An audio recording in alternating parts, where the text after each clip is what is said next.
So sorry for the delay. I'm just kind of tired today. I'll begin with a word of prayer. Dear Heavenly Father, we thank you for this day. Again, I just thank you for this opportunity we have to meet together and study your creation. Just again, I pray, Lord, that you be glorified in what we do, and we just understand a little bit more about math together, Lord. And I pray, Lord Jesus, amen. So yeah, we're still in my chapter 9 of my 2018 or so linear algebra notes, and so last time we talked about, the fact that you can, well, we talked about various things, but one of the things we talked about last week was the fact that you can take any vector space, right, over the reals, right, and then you can complexify it, right, which would be like basically just v cross v with that, a plus ib times x plus iy scalar product defined by the natural rule ax minus by plus I times ay plus bx, right? That defines the scalar multiplication and makes that into an honest to goodness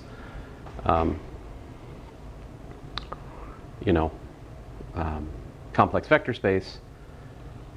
But on the flip side, if we're given a vector space over the complexes, let's say, with, inner product, right?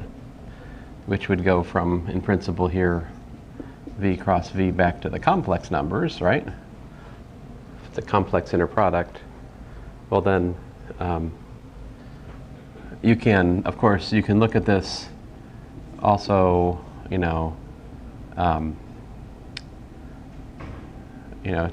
the dimension over the reals of v is equal to twice the dimension over the complexes of v, right?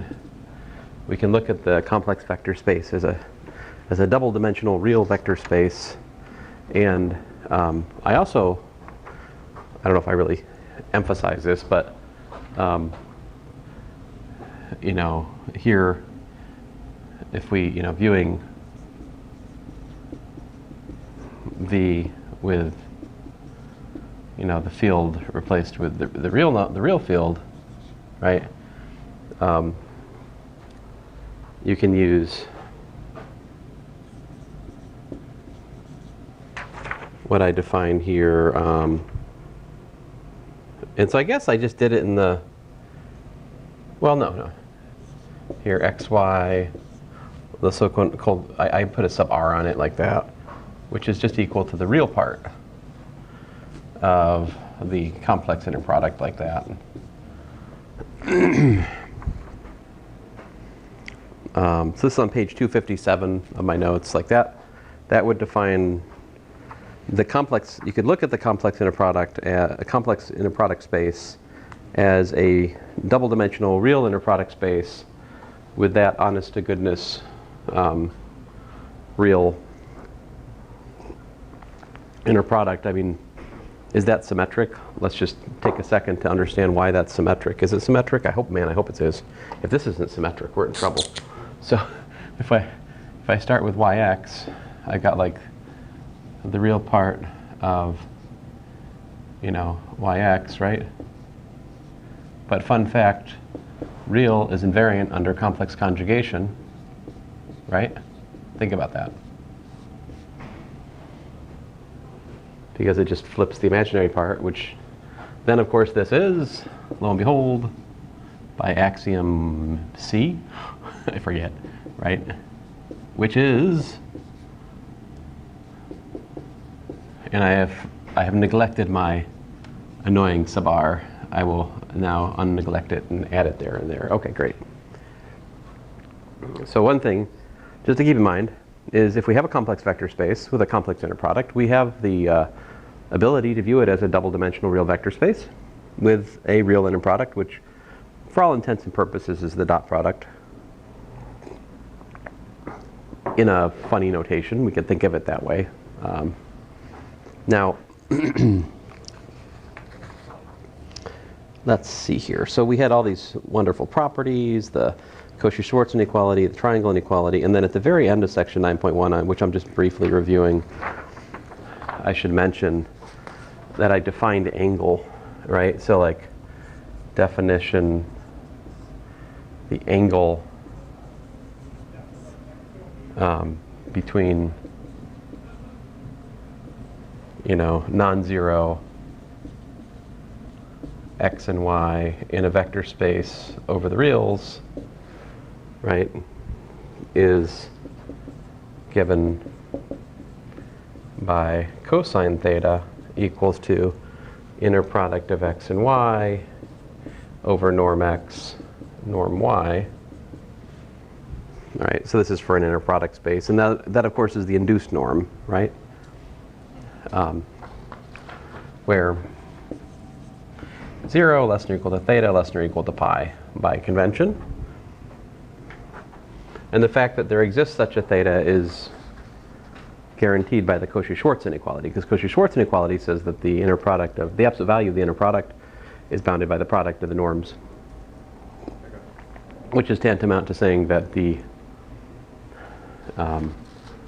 there has to exist a number like between -1 and 1 which matches that, which is to say you can match it to a cosine of an angle between 0 and pi.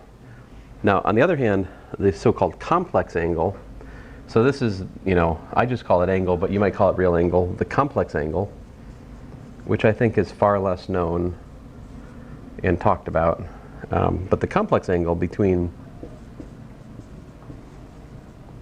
you know, non-zero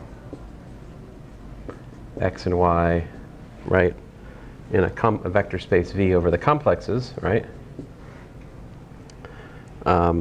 given by, and I'll use cosine theta tilde just because it's complex, and that's equal to the modulus of the inner product of x and y divided by the product of the norms, which are assumed to be non-zero here. And since this is a positive quantity between 0 and, well, it's a non-negative quantity between 0 and 1, where, you know, 0 less than or equal to theta tilde less than or equal to pi over 2. So the thought just occurred to me, Ernesto, which was, my question was, how is the complex angle related to the corresponding real angle with respect to the standard realification, if you will, of the complex inner product? Like, is there any kind of nice thing we can say there? I'm curious. Surely this is one of my homework problems in linear. Okay, so let's see here. So we've got cosine theta tilde, right? Is equal to what? It's equal to the square root, right, of the real part of xy squared plus the imaginary part of the inner product with x and y squared. Square root all that divided by the norm of x, norm of y, right? In contrast, the real angle between x and y would be judged by what? It would be judged by cosine of theta would be equal to, you know, xy with the sub r on it. Notice that the, well, that's a question actually, right? Here's a question. Do we find agreement on induced norms? In other words, if I calculate the norm induced from the, you know, the complex,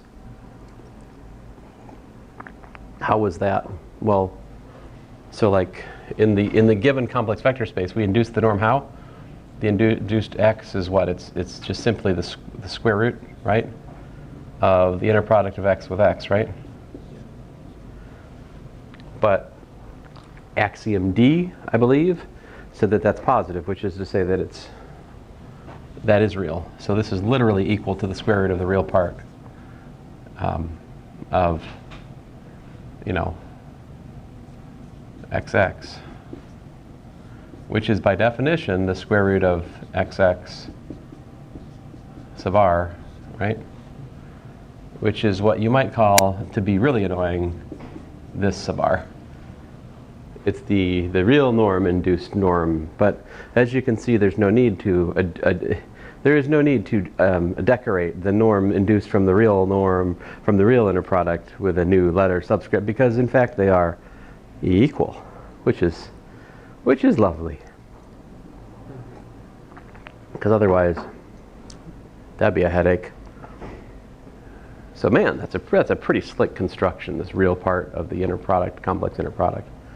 But anyway, I don't think I can say anything. So my point of all that was just that I can just write this, right?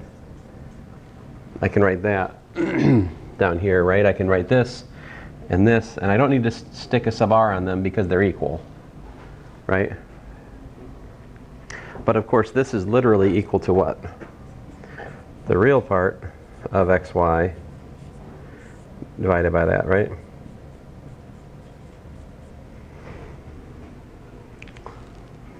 And I just don't think there's anything.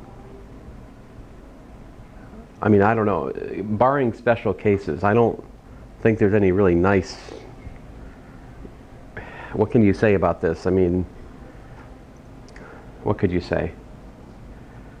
I suppose you could say, you know, the absolute value of the real angle, right?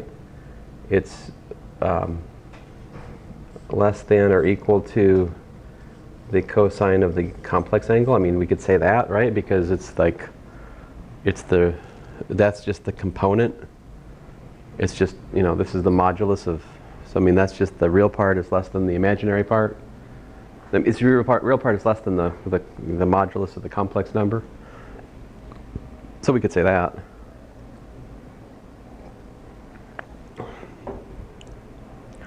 But, and of course, oh, when are they equal? When are they equal?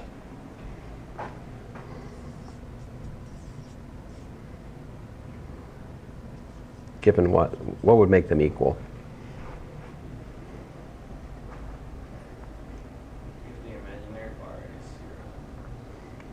Right. If the imaginary part of the inner product of xy is equal to 0, and what else?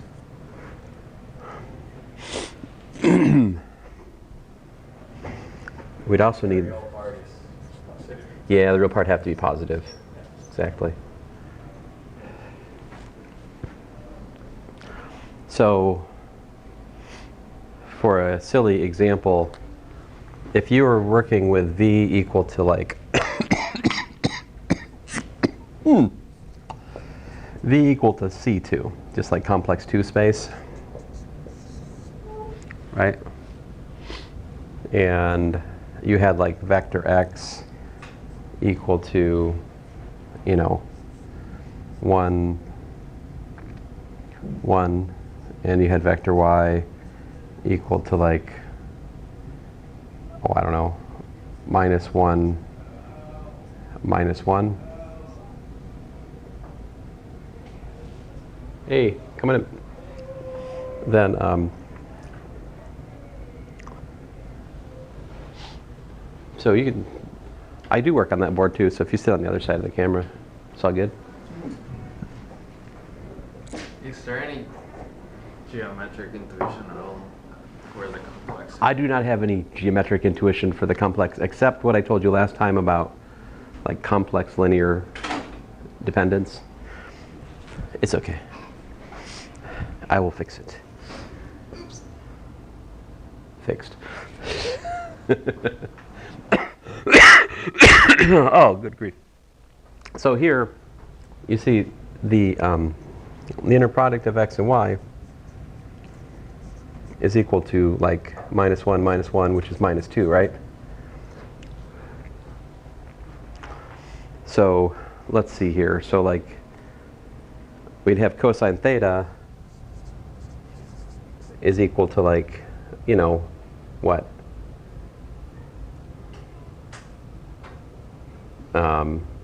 Minus 2 over 2, right? Which would be minus 1. But cosine theta tilde would be equal to the absolute value of minus 2 over 2, which would be equal to 1. So see, in this context, theta would be equal to, you know, pi, whereas theta tilde would be equal to 0.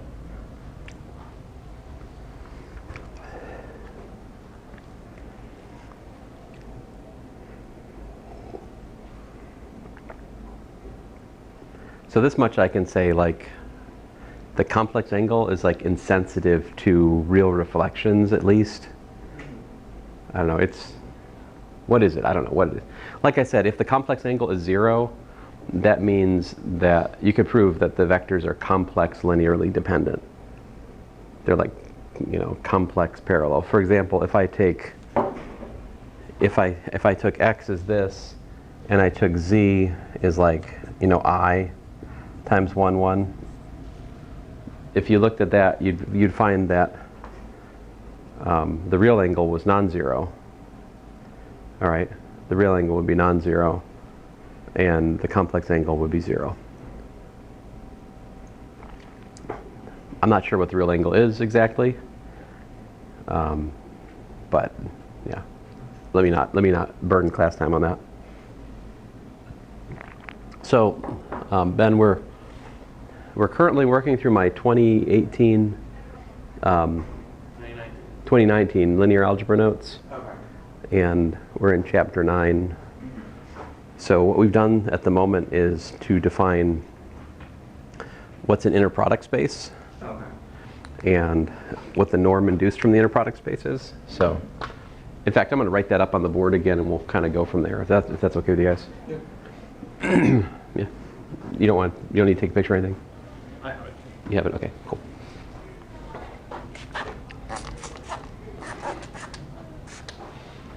All right, so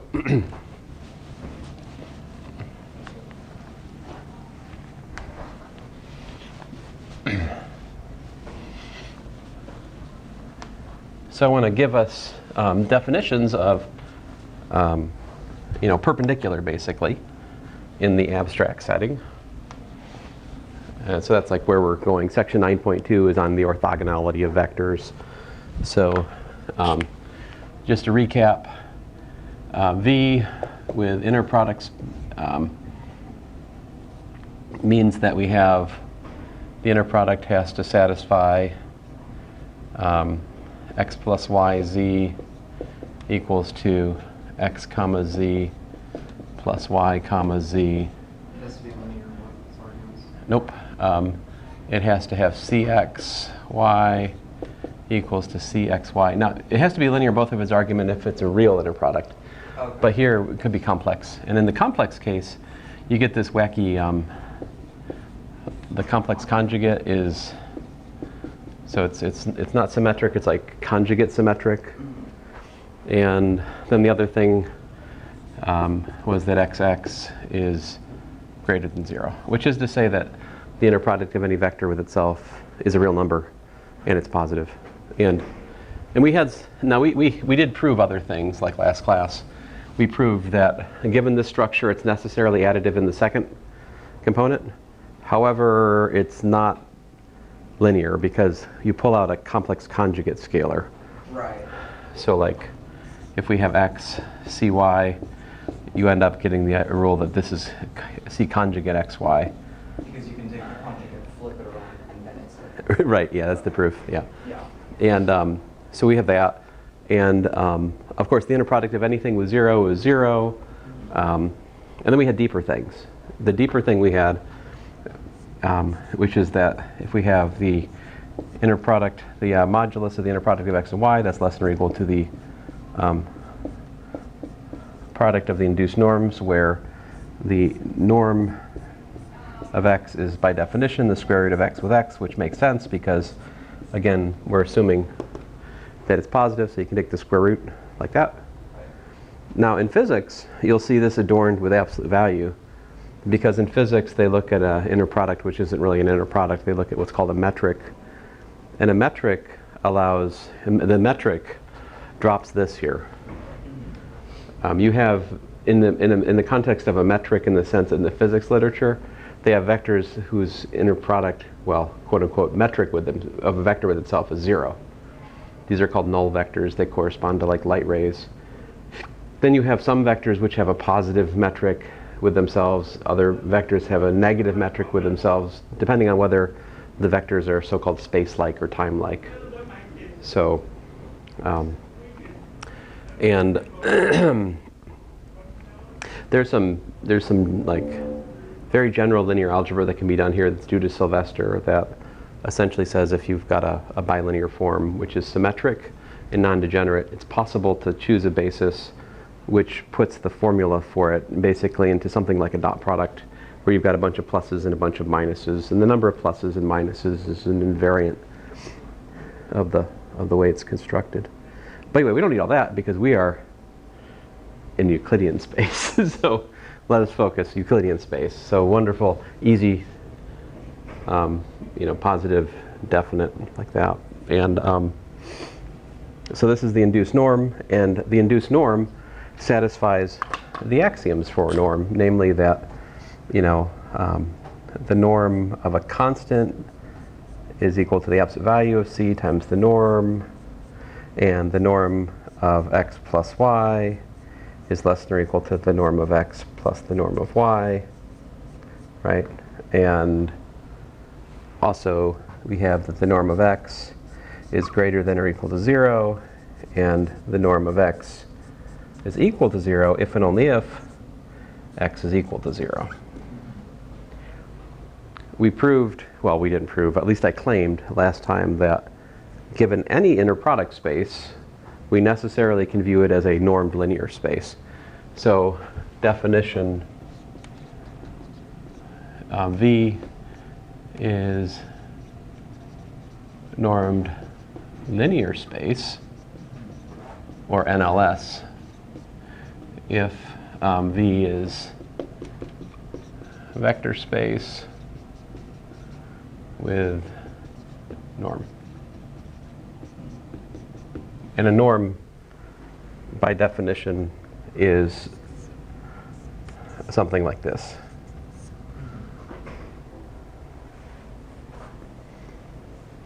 Doesn't the underlying space have to have like an absolute value or like modulus defined in order for something like a normed space to be constructed in the first place? Oh, like I said, it is a vector space.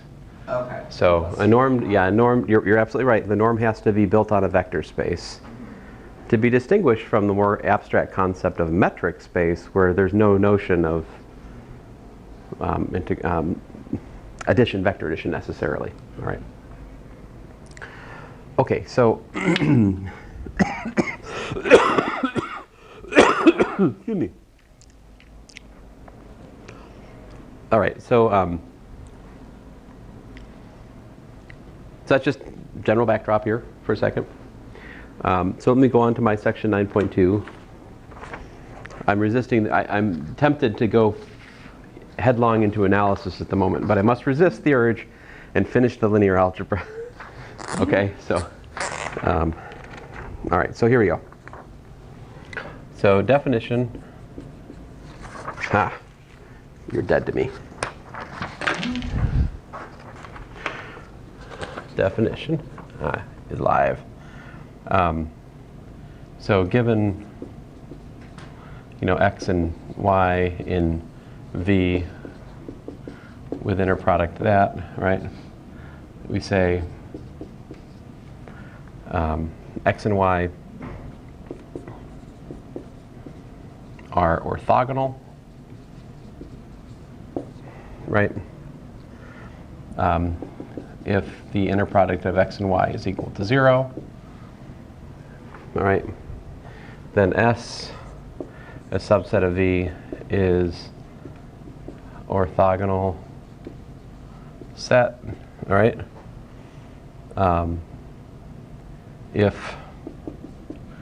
x comma y in S implies x is orthogonal to y. By the way, let me just use that shorthand. And furthermore, S, a subset of V, is orthonormal set if S orthogonal set of length 1 vectors.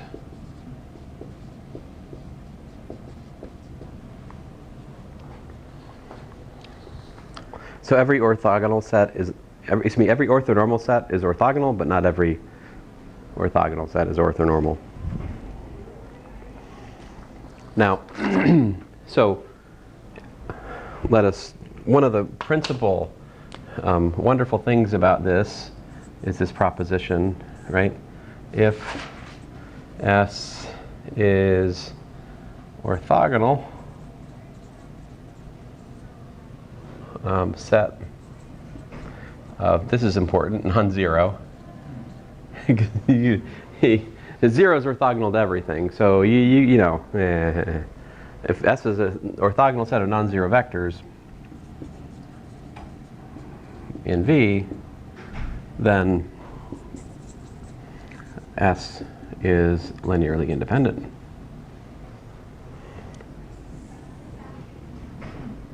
Proof of this is very simple. So like let's say S1, S2, Sn be elements of S, and you know C1, C2, Cn in your field, right? Then if we look at the sum I equals 1 to n of Ci, Si, right? We can take the inner product of that. We set that equal to 0, right? Right. Then we can take the inner product of that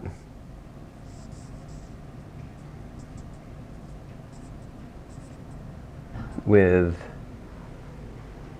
you know, let's say a particular S, let's say Sj. For any j in our index is Right, for some j between 1 and n.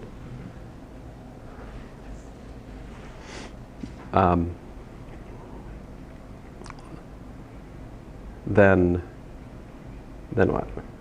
Well, then we can use properties of the inner product, right? We can pull, it's additive in this, it's additive and even, you know, homogeneous in the first slot, so it's just straight up linear. I can pull this Ci and pull the sum out, and then we got this, right? But we said it was orthogonal, which means that this is either 0 if they're distinct, or it's what? So there's I mean, if you think about it, there's a formula we could write down here. This is exactly the induced norm of, let's say, you pick it, whatever you like, I or j, I'll use I, squared times the Kronecker delta ij. See, because it's either 0, because they're distinct, or it's just the vector inner product with itself, which case is the definition of the induced norm squared.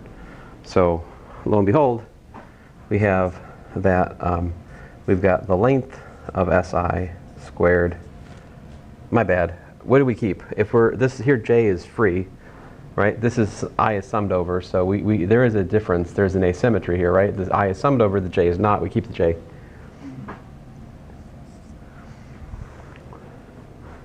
But that's equal to 0. Excuse me, my bad. What else do I have to keep? I'm a dummy. There's something else here, right? Don't forget about him. There's Cj, right? Now this was all this is all like this is equal to, you know, the other side of this equation was 0 with Sj, right? So what do we have? We've got Cj length of Sj squared is equal to 0, which then tells me that Cj is equal to 0. Because, of course, that is non-zero by assumption. if 0 is in here, this argument breaks down right here. Okay, and you see that there's a corollary to this, right? Which is that if you have a orthonormal, well, I mean, there's other things you can say here, right? Like if if you have a basis, right?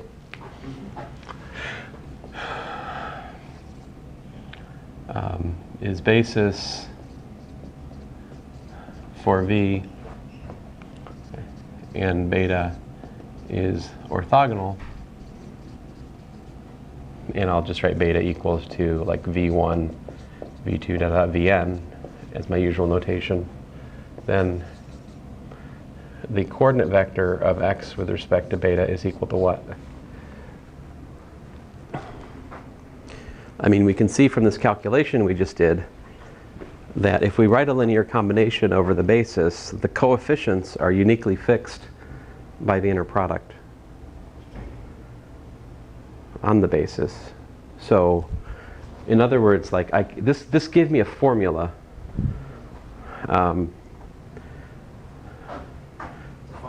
So yeah, I mean, if instead of doing 0, I had done, you know, x here, then we would have gotten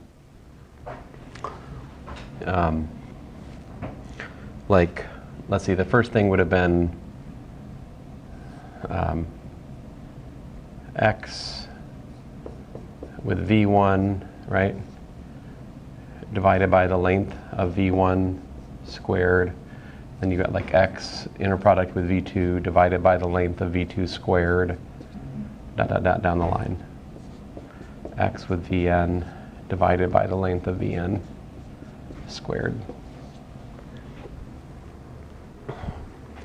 Of course, this is far prettier when you have orthonormal. So if beta... Because then b7 squared is just 1. Right. At which point you just take the inner product of the vector in question and then respective elements in their orthonormal basis. And Right. apply the Exactly. So then we can just write x as like some, say I equals 1 to n of the inner product of x with vi.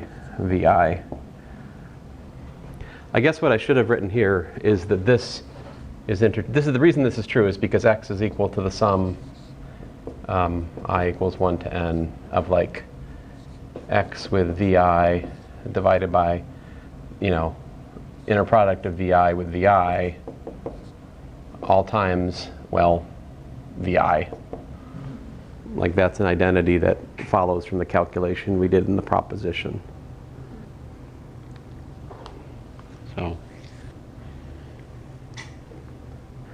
So you might recognize this. This is what we're doing is we're taking the vector and we're like decomposing it into its vector components with respect to the orthonormal basis. Like this is the game we play in Calculus 3 where we project onto like orthogonal pieces and build vectors from, you know, like that.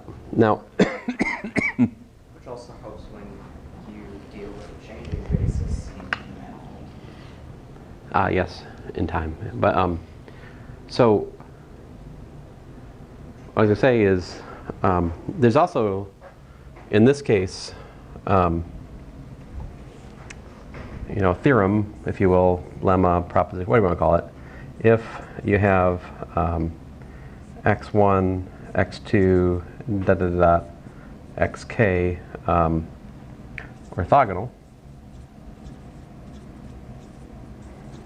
then the norm of x1 plus x2 plus da da da plus xk squared is equal to, well, the norm of x1 squared plus the norm of x2 squared plus da da da plus the norm of xk squared. So it's sort of the Almost triangle inequality kind of, yeah, it's but extended out. more or less the Pythagorean theorem. Now, this is easy to prove for 2, right? Like, I'll prove it for 2.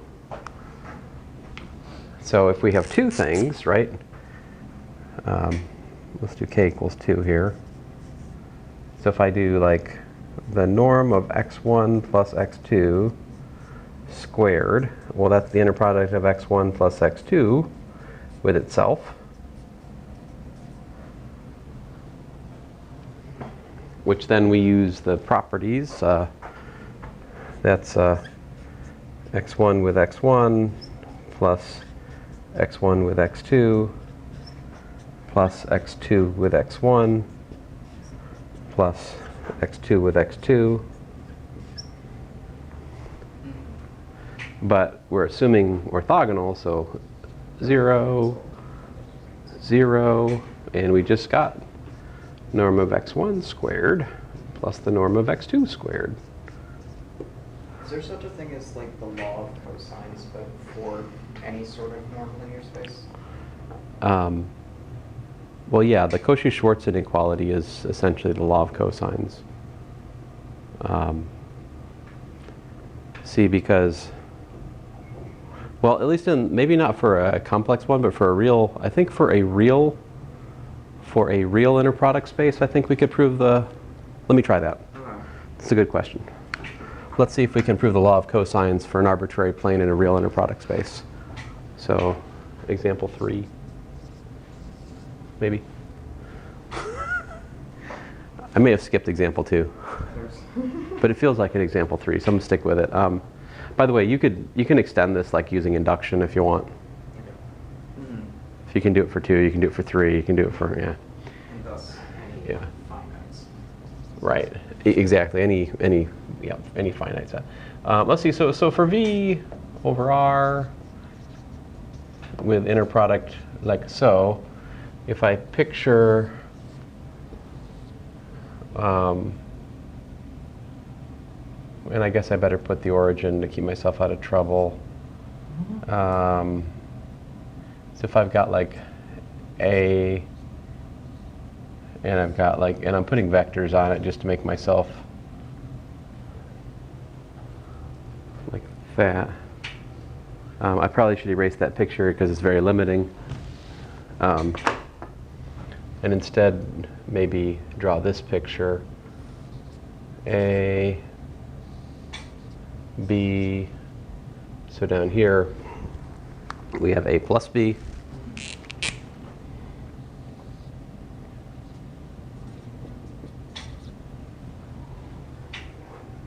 So the law of cosines concerns the angle that's opposite A plus B, right? This thing, theta. Notice that theta is actually equal to the angle between actually B and minus A.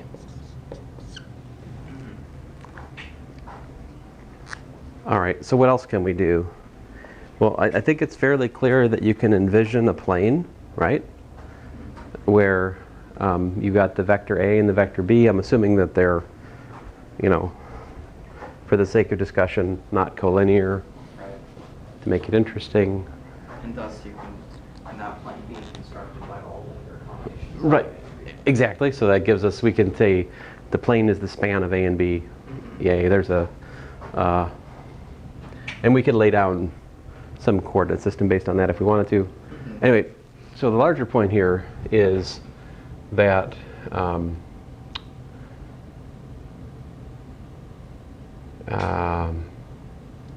okay, so like A plus B inner product with A plus B.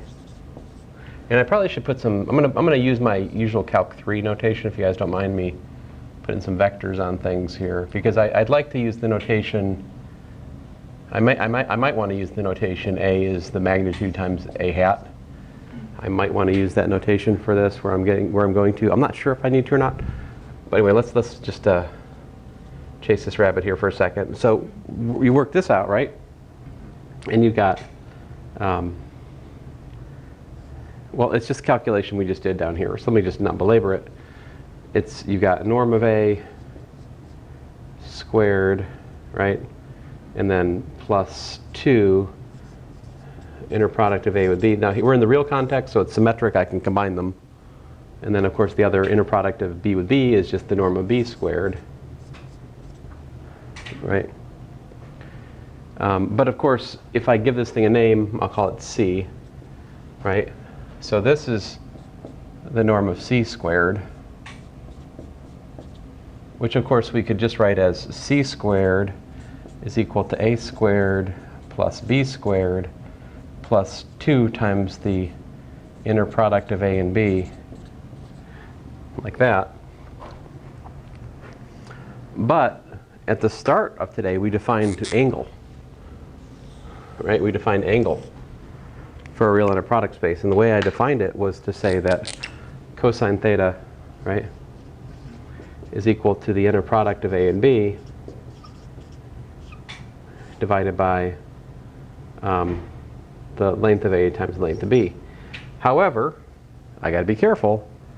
My theta, remember, is the angle between B and minus A, so I'm obligated to put a minus here if I'm going to use theta, because theta's already got a meaning.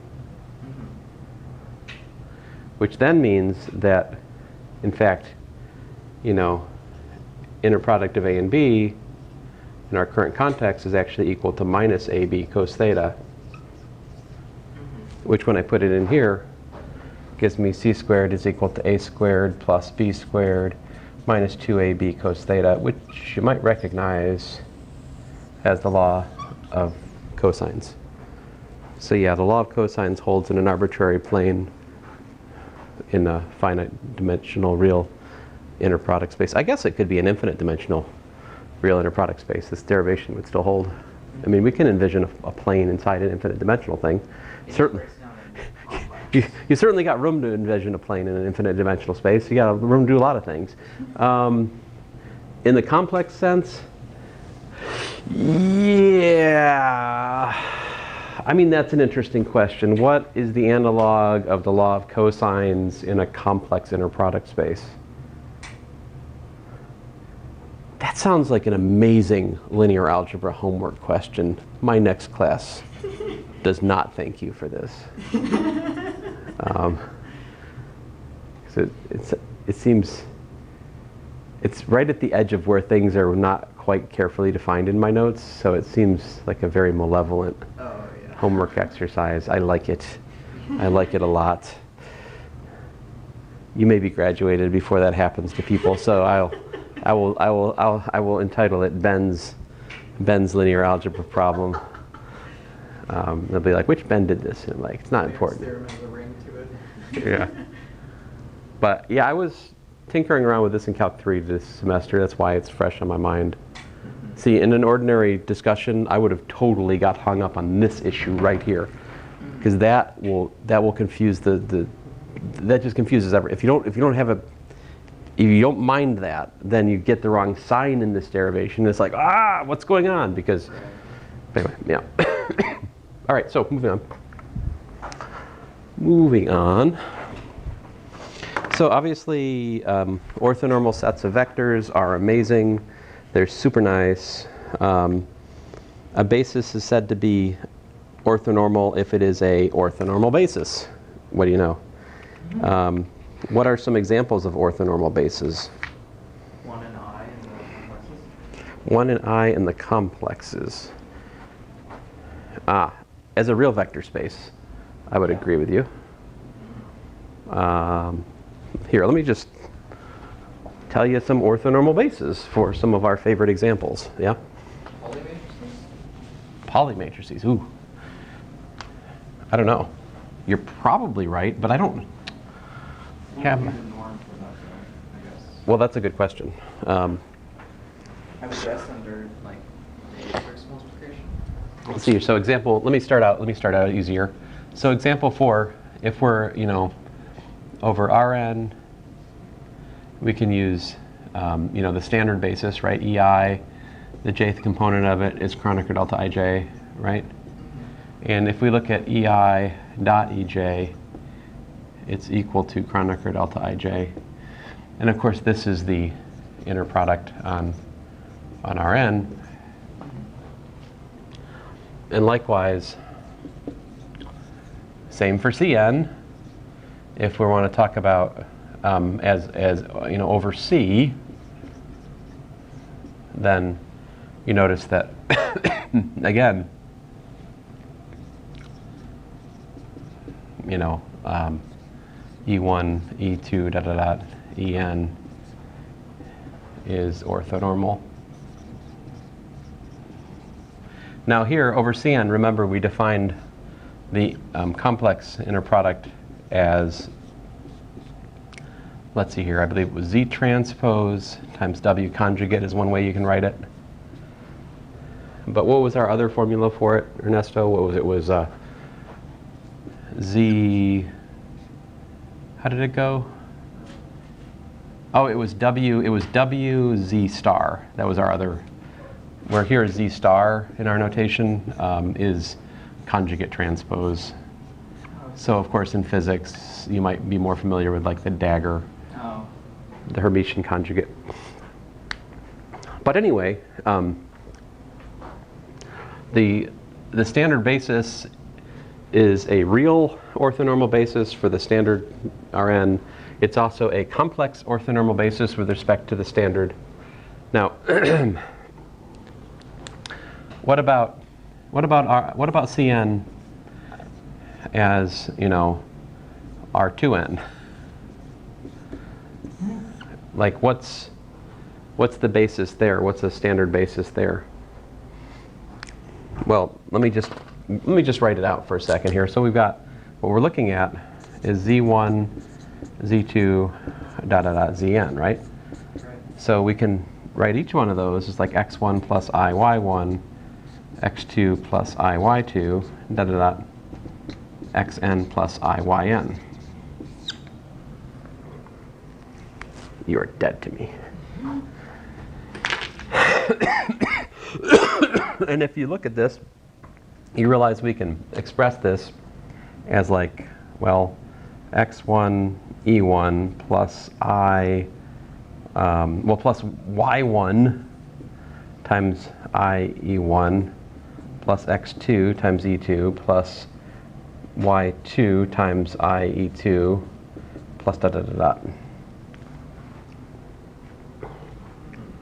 So a natural basis for this would be something like E1, IE1, E2, IE2, dot dot dot dot, EN, IEN.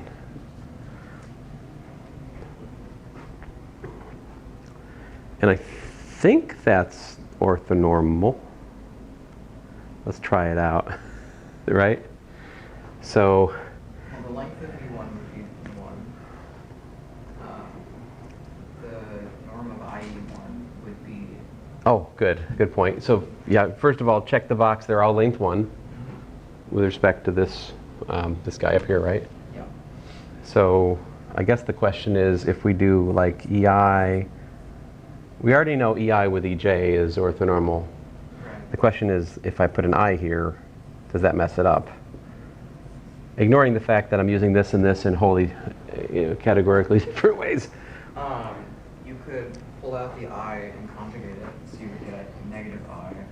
Uh-huh. That, and then that would be 0 because they're still orthogonal.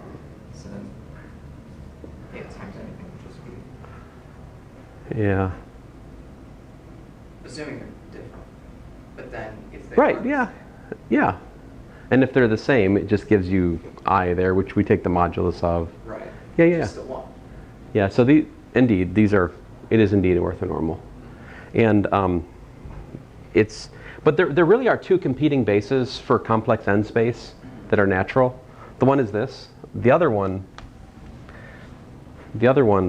let's call it gamma, would be when you just do E1 dot dot dot dot En, and then you follow it by IE1 dot dot dot dot IEN. And because of the different orderings, they're different? Yes, yes. So like so here we could write this as x plus IY, where x and y are in Rn. Okay. And so like the coordinate vector with respect to beta of this x it's a little bit complicated. It's, you know, it's x1, y1, x2, y2, da da da da, xn, yn. That's what the coordinate vector of, not x, but I should put z. Calling this thing z, all right? Thinking of it like, yeah, R2. So that, yeah, I mean, this equation right here literally tells me, It's that. right, because those are the coefficients of the linear combination. So those are the those are the coordinate vector, the coordinates of z. This one, on the other hand,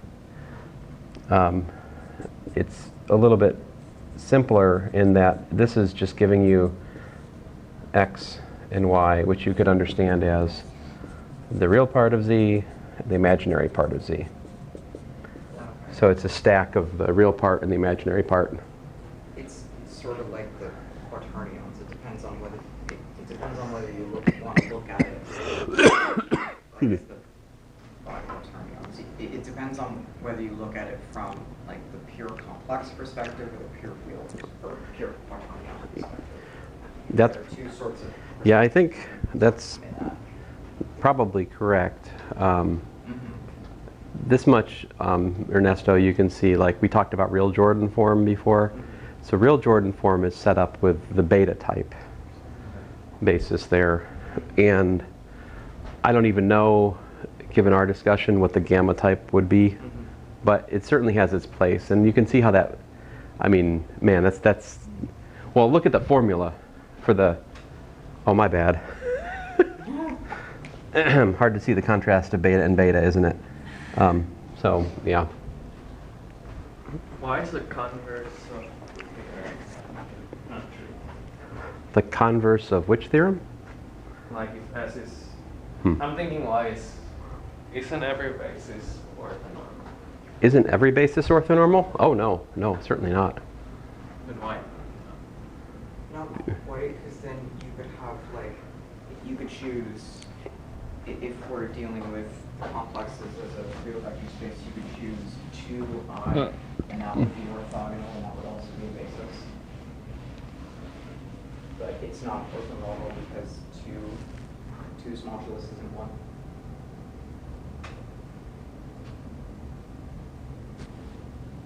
I hope I was over here before. Yeah, I think. Okay. Anyway, it's like a bad feeling. Okay, so Ernesto, pretty much any set of vectors that you just write down that are linearly independent, they will not be orthonormal. Like, just give me two vectors in the plane. 1, 2, 3, 4, not orthonormal, Okay. for example. But to be able to span. Orthonormal is like a special property. And, Okay. I mean, listen, That makes sense.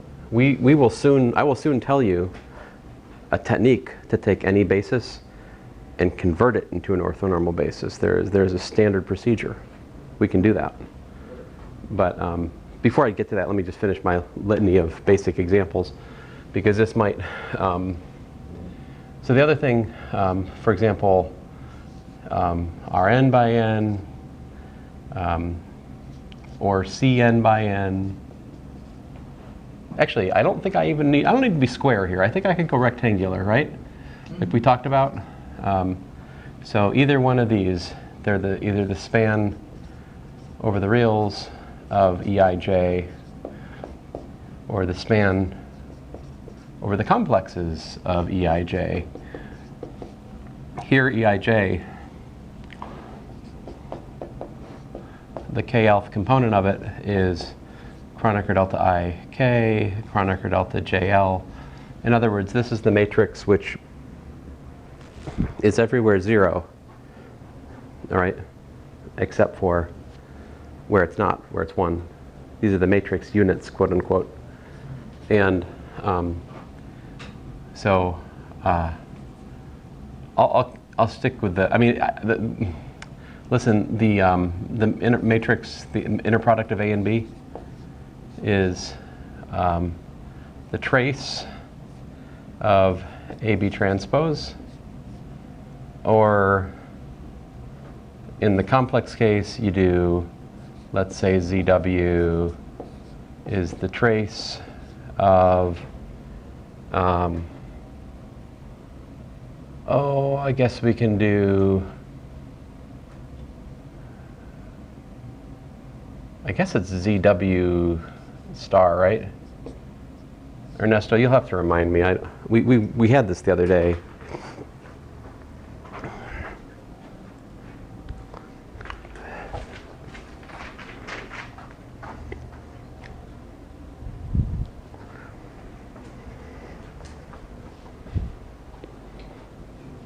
Did I get it right?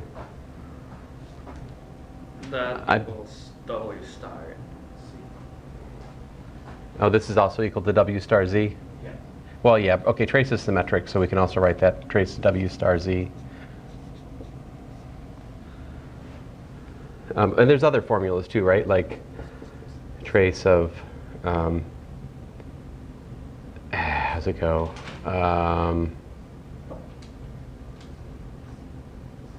W conjugate.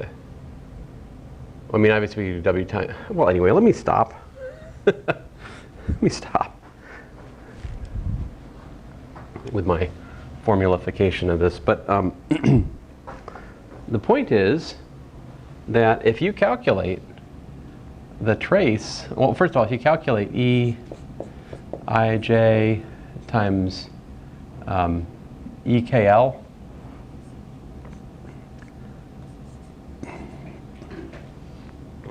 transpose, then the formula for that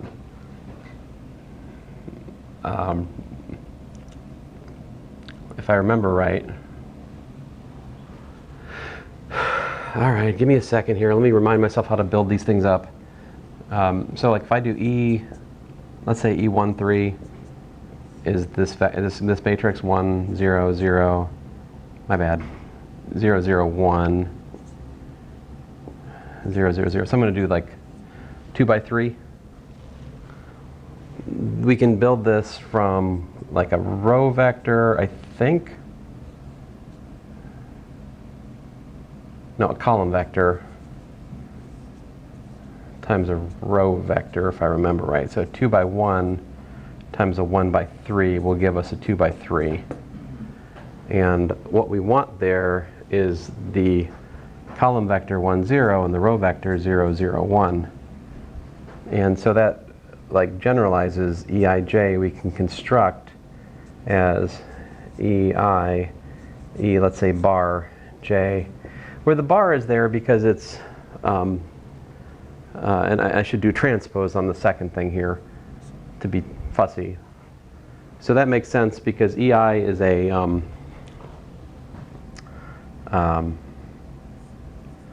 m by 1, but I'm taking this to be a 1 by n. All right, so but the larger point then is if I look at this here, I've got Ei times E bar j transpose times, well, Ek E bar L transpose. But by the sock shoes property of transpose, this is Ei E bar j transpose times E bar L transpose, also known as E bar L, and then Ek transpose. Sock shoes here. And then this in the middle is exactly the Kronecker delta JL. And so lo and behold, we have Kronecker delta JL, Ei, E, K transpose. And I feel like I lost a bar somewhere. I think you probably did on the Kronecker delta. Oh, I don't bar the indices.